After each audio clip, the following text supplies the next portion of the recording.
रामगढ़ जिले में पुलिस प्रशासन की सक्रियता लगातार जारी है। आज रामगढ़ एसपी अजय कुमार कुजू थाने निरीक्षण के लिए पहुंचे। थाना भवन पुराना होने के कारण वहां निर्माण कार्य चल रहा है। एसपी ने थाने का बारीकी से जायजा लिया और मौजूद कमियों को दूर करने के निर्देश दिए। उन्होंने बताया कि साल के अंत में सभी थानों का निरीक्षण अनिवार्य होता है और इसी कड़ी में आज कुजू थाने का निरीक्षण किया गया। एसपी ने थाना स्टाफ को बेहतर कार्य प्रणाली और जनता की सेवा के लिए प्रोत्साहित किया। वहीं रामगढ़ के लोहार टोला क्षेत्र में होली खेलने की जमीन को लेकर चल रहे विवाद पर एसपी अजय कुमार ने कहा कि पुलिस पूरी तरह सतर्क है और मामले पर कड़ी नजर रखी जा रही है। किसी भी तरह की अनहोनी को रोकने के लिए पुलिस मुस्तैद है। मांडू थाना के ओपी प्रभारी सभी यहाँ मौजूद हैं।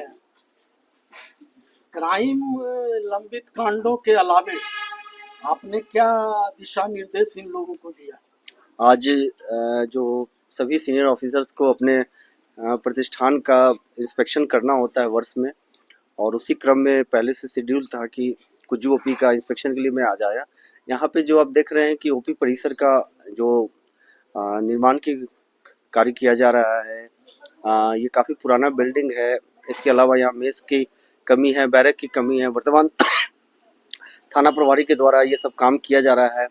इसके अलावा जो थाने के जो भी अभिलेख है, सभी अभिलेखों का निरीक्षण किया गया है। जो थाने के पदाधिकारी है, पुलिसकर्मी है, उनका टर्नआउट देखा गया है। सभी का टर्नआउट अच्छा पाया गया है। कुछ जवान हैं जिनकी वर्दी पुरानी थी, तो उनको नए वर्दी सिलाने की नसीहत दी गई है। थाने में बहुत सारे पंजियों का यहाँ पे रिकॉर्ड कीपिंग किया जाता है, जिसमें कि CD part 1, CD part 2, CD part 3 है। जो भी अपराधी है उनका डोसियर, उनका सर्विलांस प्रोसीडिंग उनको रखा जाता है। कई सारे अपराधी है जिनका कि डोसियर 20 वर्ष पहले खोला गया था, वर्तमान में उनका आचरण सही है, तो मेरे द्वारा रिकमेंड किया गया है कि उनको उस लिस्ट से हटाया जाए। इसके अलावा जितने भी गुंडा पंजी, फरारी पंजी, डकैती पंजी, लूट पंजी, गिरोह पंजी, इसके अलावा उग्रवादी पंजी, बहुत सारी पंजियाँ होती हैं। उन पंजियों में किस प्रकार से प्रविष्टि की गई है, नहीं की गई है, सभी को देखा गया है। वर्तमान ओपी प्रभारी द्वारा सभी रिकॉर्ड कीपिंग काफ़ी अच्छे से किया गया है। सभी अप टू डेट पाया गया है। और जो भी पदाधिकारी है, अभी यहाँ पे एसआई मिला के 13 पदाधिकारी पदस्थापित है। जब मैं यहाँ आया था लगभग 3-4 पदाधिकारी पदस्थापित है।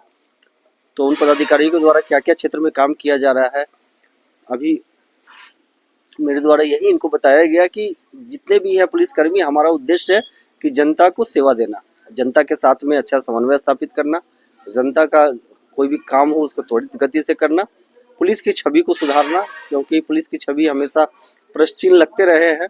और कार्यशैली पर उसी चीज़ को सुधारने की कवायद हमारी वर्तमान सरकार के द्वारा भी किया जा रहा है। और हमारी भी कोशिश है कि पुलिस की छवि सुधरे और जनता के और पुलिस के बीच में जो एक कोऑर्डिनेशन होता है वो बेहतर हो।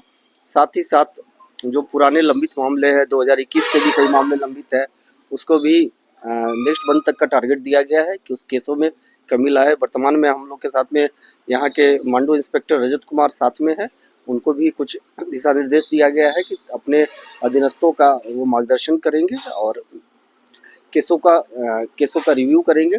इसके अलावा अभी फेस्टिवल का माहौल है, न्यू ईयर आने वाला है, तो लोहार टोला का जो मामला है सर, उस पर रामगढ़ पुलिस क्या कर रही है, क्योंकि मामला जो है दूर पकड़ता हुआ दिख रहा है सर।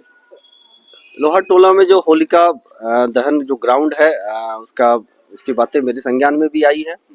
उस पे 2-3 पक्षों के द्वारा विवाद चल रहा है। आज भी मेरी अभी एसडीओ के चार्ज में, एसडीओ साहब छुट्टी में है, एसडीओ के चार्ज में जो पदाधिकारी उनसे आज भी बात हुई है। थाना प्रभारी को मेरे द्वारा सख्त निर्देश दिया गया है कि जमीन के मामले में किसी प्रकार से कोई काम ऐसा नहीं करना है जो कि नियम के दायरे के विरुद्ध में हो। और जमीन का सत्यापन किसकी है, उसके डॉक्यूमेंट का सत्यापन सीओ के द्वारा और एसडीओ ऑफिस और डीसी कार्यालय से उसको कराया जाए।